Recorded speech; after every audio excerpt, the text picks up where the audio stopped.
ಹೊಸದಾಗಿ ಬಂದವರಿಗೆ ಮಾಹಿತಿಯನ್ನು ಕೊಟ್ಟು ಅದನ್ನು ಸುಸೂತ್ರವಾಗಿ ನಡೆಸಿಕೊಂಡು ಹೋಗುವ ನಿಟ್ಟಿನಲ್ಲಿ ಜವಾಬ್ದಾರಿಯಿಂದ ಅವೆಲ್ಲವುಗಳನ್ನು ನಿರ್ವಹಿಸಬೇಕು ಅನ್ನುವಂತಹ ಎರಡನೇ ಮಾತನ್ನು ಈ ವೇದಿಕೆಯ ಮೂಲಕ ನಾವು ಹೇಳಲಿಕ್ಕೆ ಬಯಸ್ತಾ ಇದ್ದೇವೆ.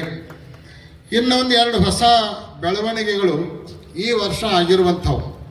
ಅವೇನು ಅಂತ ಕೇಳಿದ್ರೆ, ಆರಕ್ಷಕ ಸಿಬ್ಬಂದಿಯವರಿಂದ ಒಂದು ಮೆಸೇಜು ಶಿವರಾತ್ರಿಯಿಂದ ಎಲ್ಲರ ಮೊಬೈಲ್ದೊಳಗೂ ಮಲ್ಲೇನ ಭಕ್ತರು ಎಲ್ಲ ಮೊಬೈಲ್ದೊಳಗೂ ಹರಿದಾಡಕತ್ತದ. ಅದೇನು ಅಂದ್ರೆ ಗೂಡ್ಸ್ ಗಾಡಿ ಒಳಗೆ ಬಿಡಂಗಿಲ್ಲ. ಗೂಡ್ಸ್ ಗಾಡಿ ಯಾರು ನೀವು ತಗೊಂಡು ಬರಬಾರ್ದು. ಬಹಳ ಜನ ನಾವು ಹೆಂಗೆ ಮಾಡಬೇಕು, ನಮ್ಮ ಸಾಮಾನೆಲ್ಲ ಗೂಡ್ಸ್ ಗಾಡಿಯಾಗಿಟ್ಟು ನಾವು ಪಾದಯಾತ್ರೆ ಮಾಡ್ಕೊತ ಬರ್ತಿರ್ತೀವಿ. ಮತ್ತು ಗೂಡ್ಸ್ ಗಾಡಿ ಬರ್ಲಿಕ್ಕಂದ್ರೆ ನಮ್ಮ ಸಾಮಾನು ಶ್ರೀಶೈಲಕ್ಕೆ ಹೋಗೋದು ಹೆಂಗೆ, ಅಲ್ಲಿ ಹೋಗಿ ನಾವು ಹೆಂಗೆ ನಮ್ಮ ಜಾತ್ರೆ ಮಾಡಬೇಕು ಅಂತ ಇತ್ಯಾದಿ ನಿಮಗೆಲ್ಲ ಸಂದೇಹ ಪ್ರಶ್ನೆಗಳದಾವ. ನಮ್ಮನ್ನು ಬಹಳ ಜನ ಕೇಳ್ಯಾರ. ಎಲ್ಲರಿಗೂ ನಾವು ಹೇಳಿದ್ದೇವೆ ಅಂದರೆ 8ನೇ ತಾರೀಕಿಗೆ ಅದ್ರ ಬಗ್ಗೆ ಎಲ್ಲ ಡಿಸೈಡ್ ಆಗ್ತದೆ. ಆವಾಗ ನಾವು ಅಧಿಕಾರಿಗಳ ಜೊತೆಗೆ ಮಾತಾಡಿ ನಿಮಗೆ ಕ್ಲಿಯಾರಿಫಿಕೇಷನ್ ನಿರ್ಣಯವನ್ನು ನಿಮಗೆ ಕೊಡ್ತೀವಿ ಅಂತ ಹೇಳ್ಕೊತ ಬಂದೀವಿ.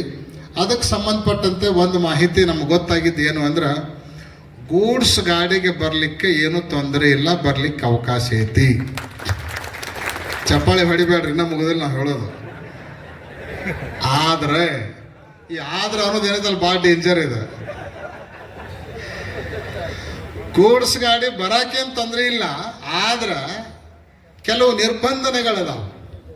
ಏನು ಅಂತ ಕೇಳಿದ್ರೆ, ಗೂಡ್ಸ್ ಗಾಡಿಯಲ್ಲಿ ಗೂಡ್ಸ್ ಇರಬೇಕೇ ಹೊರತು ಮನುಷ್ಯರು ಇರಂಗಿಲ್ಲ. ಜನ ತುಂಬಿಕೊಂಡು ಅದು ಬರಂಗಿಲ್ಲ.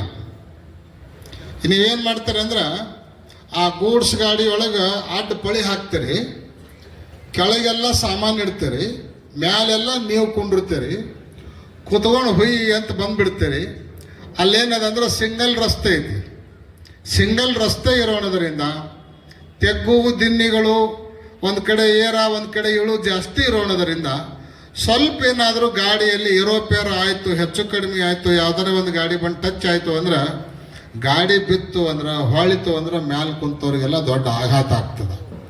ಅದಕ್ಕಾಗಿ ನೇಮಕ್ಕೆ ಮೀರಿದ ಹಾಗೆ ಯಾವ ವಾಹನದಲ್ಲೂ ಕೂಡ ಮನುಷ್ಯರನ್ನು ಹೆಚ್ಚಿನ ಸಂಖ್ಯೆಯಲ್ಲಿ ಕರ್ಕೊಂಡು ಬರೋದಾಗಲಿ, ಹೆಚ್ಚಿನ ಸಂಖ್ಯೆಯಲ್ಲಿ ಲಗೇಜನ್ನು ಹಾಕೋದಾಗಲಿ ಇದಕ್ಕೆ ನಿರ್ಬಂಧನೆ ಐತಿ ಅನ್ನುವಂಥದ್ದನ್ನು ಅವರು ಸ್ಪಷ್ಟವಾಗಿ ಹೇಳಿದ್ದಾರೆ. ಅದಕ್ಕೆ ಗೂಡ್ಸ್ ಗಾಡಿಯೊಳಗೆ ಗೂಡ್ಸ ಇರಬೇಕು.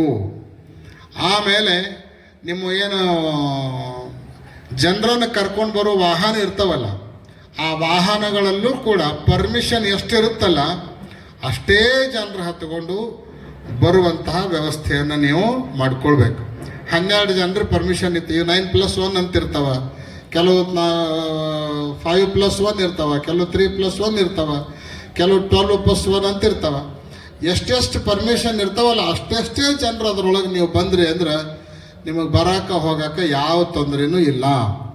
ಹೆಚ್ಚಿಗೆ ಜನರು ಕುತ್ಕೊಂಡು ಬರೋದು, ದಾರ್ಯಾಗ ಪೊಲೀಸರು ಹಿಡಿಯೋದು, ಆಮೇಲೆ ನೀವು ನಮಗೆ ಫೋನ್ ಮಾಡೋದು, ಮತ್ತೆ ಯಾರಿಗಾರು ಫೋನ್ ಮಾಡೋದು, ನಮ್ಮ ಗಾಡಿ ಹಿಡಿದಾರ್ರಿ ನಮ್ಮನ್ನು ಬಿಡುವಲ್ರಿ ಅಂತ ಅನ್ನೋದು, ನಿಮಗೂ ತೊಂದರೆ, ವ್ಯವಸ್ಥೆ ಮಾಡೋರ್ಗು ತೊಂದರೆ. ಅದಕ್ಕೆ ಪರ್ಮಿಷನ್ ಎಷ್ಟೈತೋ ಅಷ್ಟನ್ನು ಮಾತ್ರ ಇಟ್ಕೊಂಡು, ಆಮೇಲೆ ಈ ವಾಹನಗಳ ರಾಜ್ಯದಿಂದ ಬೇರೆ ರಾಜ್ಯಕ್ಕೆ ಬರಬೇಕಾದ್ರೆ ಈ ಹಳದಿ ಬೋರ್ಡ್ ಗಾಡಿಗಳಿಗೆ ಮತ್ತೆ ಪರ್ಮಿಷನ್ ತಗೋಬೇಕಾಗ್ತದೆ. ಅಥವಾ ವಾಹನ ಸಂಚಾರಕ್ಕೆ ಸಂಬಂಧಪಟ್ಟಿರುವಂಥ ಏನೇನು ಕಾಗದ ಪತ್ರ ಬೇಕಲ್ಲ ಅವೆಲ್ಲವುಗಳನ್ನು ಸರಿಯಾಗಿ ಇಟ್ಕೊಂಡೇ ನೀವು ಬರಲಿಕ್ಕೆ ಪ್ರಯತ್ನ ಮಾಡೋದು ಒಳ್ಳೆಯದು. ಯಾರಿಗೂ ಸಲಹೆ ಮಾಡೋ ಅವಶ್ಯಕತೆ ಇಲ್ಲ. ಅವಾಗ ನಿಮ್ಗೆ ನೀವು ಕರೆಕ್ಟ್ ಆಗಿದ್ರಿ ಅಂದ್ರೆ ಯಾರು ಏನು ಮಾಡೋರು ನಿಮ್ಮನ್ನು, ಯಾರು ಏನು ಕೇಳೋ ಪ್ರಶ್ನೆನೂ ಬರೋಂಗಿಲ್ಲ, ಯಾರು ಏನು ಹೇಳೋ ಪ್ರಶ್ನೆನೂ ಬರೋಂಗಿಲ್ಲ. ಅದಕ್ಕೆ ಆ ರೀತಿ ವಾಹನದ ವ್ಯವಸ್ಥೆಯನ್ನು ನೀವು ಮಾಡಿಕೊಳ್ಬೇಕು. ಗೂಡ್ಸ್ ಗಾಡಿಯೊಳಗೆ ಗೂಡ್ಸನೇ ಬರಬೇಕು, ಮನುಷ್ಯರು ಬರುವ ಹಾಗಿಲ್ಲ. ಇದನ್ನು ನೀವು ಪ್ಲ್ಯಾನ್ ಮಾಡಿಕೊಂಡು ಆ ರೀತಿ ವ್ಯವಸ್ಥೆ ಮಾಡ್ಕೊಂಡು ಬರಬಹುದು ಅನ್ನುವಂತಹ ಸೂಚನೆಯನ್ನು ಕೊಟ್ಟಿದ್ದಾರೆ. ಇದರ ಜೊತೆಗೆ ಕಳೆದ ವರ್ಷದಿಂದ ದೇವಸ್ಥಾನದಲ್ಲಿ ಪರಿಸರ ಮಾಲಿನ್ಯವನ್ನು ತಪ್ಪಿಸಬೇಕನ್ನೋ ಉದ್ದೇಶವನ್ನು ಇಟ್ಕೊಂಡು ಈ ಬಿಸ್ಲರಿ ಕಂಪ್ನಿ ಬಾಟ್ಲಿ ಇರ್ತಾವಲ್ಲ ಅಂಥ ಬಾಟ್ಲಿಗಳನ್ನು 1 ಲೀಟರ್ ಬಾಟ್ಲಿಗಳನ್ನು ಬ್ಯಾನ್ ಮಾಡ್ಯಾರ. ಒಳಗಡೆ ಬಾಟ್ಲಿ ತರಂಗಿಲ್ಲ, ಅಲ್ಲಿ ಮಾರಾಟಕ್ಕೆ ನಿಮಗೆ ಸಿಗಂಗೂ ಇಲ್ಲ. ಅದಕ್ಕೆ 5 ಲೀಟ್ರದ್ದು ಕ್ಯಾನ್ ಸಿಗ್ತಾವೆ. ಬೇಕಂದ್ರೆ ನೀವು ಅವುಗಳನ್ನು ಬಳಸ್ಕೊಳ್ಬೋದು.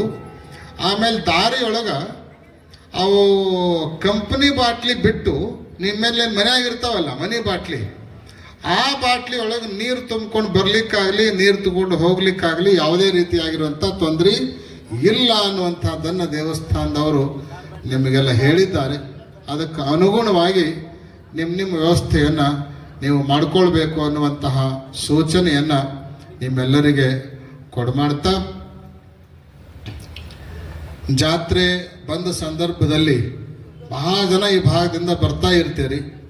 ಬಂದವರೆಲ್ಲರೂ ನಿಮ್ಮ ಆರೋಗ್ಯವನ್ನು ಸರಿಯಾಗಿ ಚೆಕ್ ಮಾಡಿಕೊಂಡು, ಯಾಕಂದರೆ ಯಾರಿಗೋ BP ಇರ್ತದ, ಯಾರಿಗೋ ಶುಗರ್ ಇರ್ತದ, ಯಾರಿಗೋ ಹಾರ್ಟ್ ತೊಂದರೆ ಇರ್ತದ.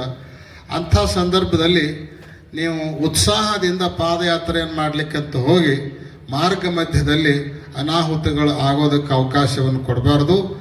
ಯಾವುದಕ್ಕೂ ಯಾವುದಾದ್ರೂ ಲಕ್ಷಣಗಳು ನಿಮ್ಮಲ್ಲಿ ದೈಹಿಕ ಲಕ್ಷಣಗಳು ಕಂಡು ಬಂದ್ರೆ ವೈದ್ಯರಿಂದ ತಪಾಸಣೆಯನ್ನು ಮಾಡಿಕೊಂಡು ನಾವು ಫಿಟ್ ಅದೀವೋ ಇಲ್ಲೋ ಅನ್ನೋದನ್ನು ಪಕ್ಕಾ ಮಾಡಿಕೊಂಡೇ ನೀವು ಪಾದಯಾತ್ರೆಯನ್ನು ಪ್ರಾರಂಭ ಮಾಡೋದು ಹೆಚ್ಚು ಒಳ್ಳೆಯದು ಅನ್ನುವಂಥದ್ದನ್ನು ನಿಮ್ಮ ಹಿತದೃಷ್ಟಿಯಿಂದ ಈ ವೇದಿಕೆಯ ಮೂಲಕ ನಾವು ಹೇಳಲಿಕ್ಕೆ ಬಯಸ್ತೀವಿ.